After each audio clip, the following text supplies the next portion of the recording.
that purpose is not something that the world can give us. It's not something that the world can describe and create and build a slogan around and a campaign trail or any other banner and wave and say, here's your purpose. Our purpose doesn't come from the world. Our purpose comes from within ourselves, like a seed has the blueprint for a whole tree or a whole pepper. Our DNA has a blueprint for who we are. Our soul has a purpose imprinted upon it, baked into its essence. Our purpose is a reflection of the identity of our soul. It's not some whimsical interest, some sideline hobby. Our purpose is something that unlocks and utilizes every talent and skill that we can possess or develop in our lives. All those tools serve our purpose. And our purpose fulfills us. In living our purpose, we find fulfillment. We find the height of satisfaction and triumph, yet also struggle and striving along the way. For purpose also pushes upon the world in a very powerful way. We're not here to serve the world on the world's terms. We're here to serve the world on our terms, on the terms of our purpose, on the terms our Creator has imbued into us. Not in a form of control or enslavement, but rather as a fulfillment of who we are.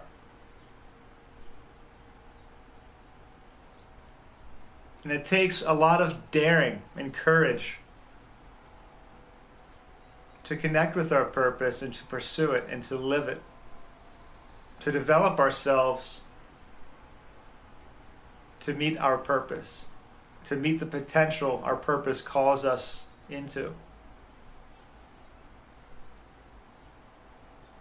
It's not just the daring of the challenges of personal growth, it's the daring of facing the world and saying, I'm not going to be who you want me to be.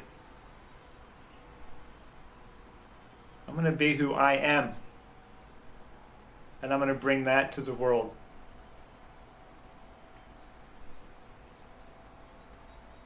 It is through our purpose that we can bring heaven to earth. We will never make earth heaven.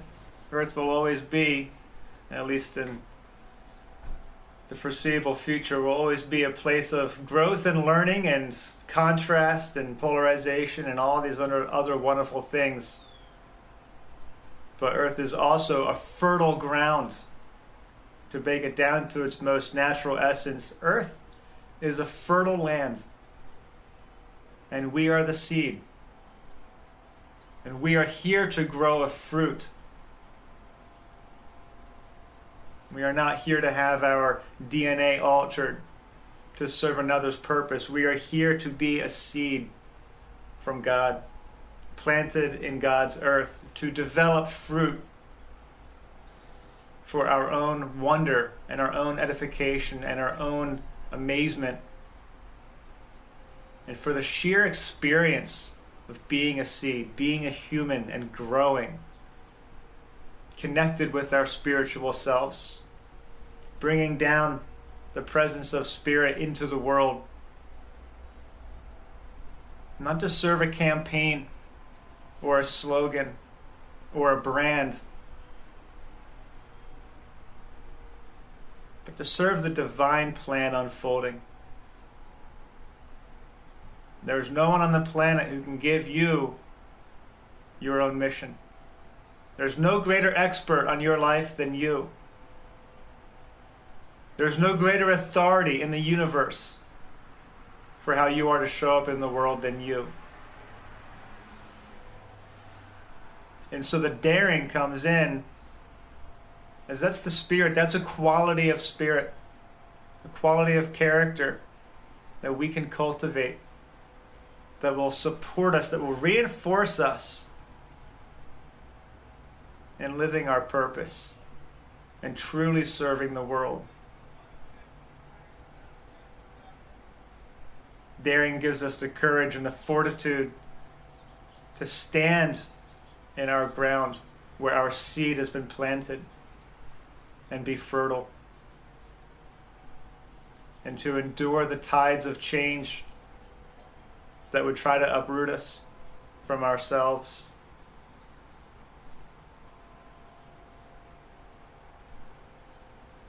Daring helps to bring all the qualities of introspection and connection. Be daring with how we forgive. Be daring with how we use our power. Be daring in our love. Be daring in our expression. Dare to be connected with Spirit. Dare to bring Spirit into the world, even in the presence of those who would rail against it and persecute you for it. Even in the presence of those who would remain ignorant to their own purpose and choose to march with a banner, brand, or slogan.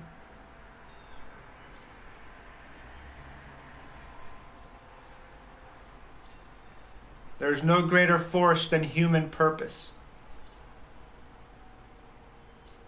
And an individual with purpose is stronger than 1,000 people with a slogan and no belief and no faith.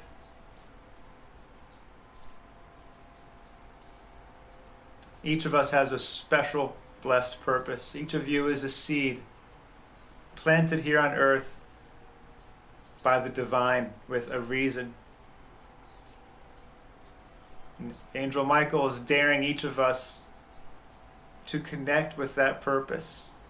Connect with your soul and be so established in yourself that no other force on the planet can uproot you. No amount of fear or bullying or pressure or manipulation can ever uproot you, because you know who you are and you know what you're about, and you have the freedom to think and to act and to question and to reason and to be a human being alive and vibrant on this planet. What a true miracle each of you are. Not only in the fact of your existence, but in the truth of your potential. The miracle of life goes so far beyond description. We are called to be daring in our lives, not foolish risks, not taking a chance, but living with conviction. That takes true daring, to live with conviction in who you are and make no compromises or apologies for it. And so as we ground ourselves and ground this energy out into the world, it's released, it flows through us, feeding us, nurturing us, providing for us. And this overflow blesses the world so much that the world overflows. And all of our prayers and intentions go out with this, that the longing and the needs of humanity will be satisfied and fulfilled, that the minds and hearts of humanity will open to the presence of Spirit and the gifts and abundance that wants to blossom within each of us. Each of us lives in a reality perspective of our own creation. We can be in a garden and perceive a desert. We will have a desert. Have faith, have courage, take heart, know that you are loved.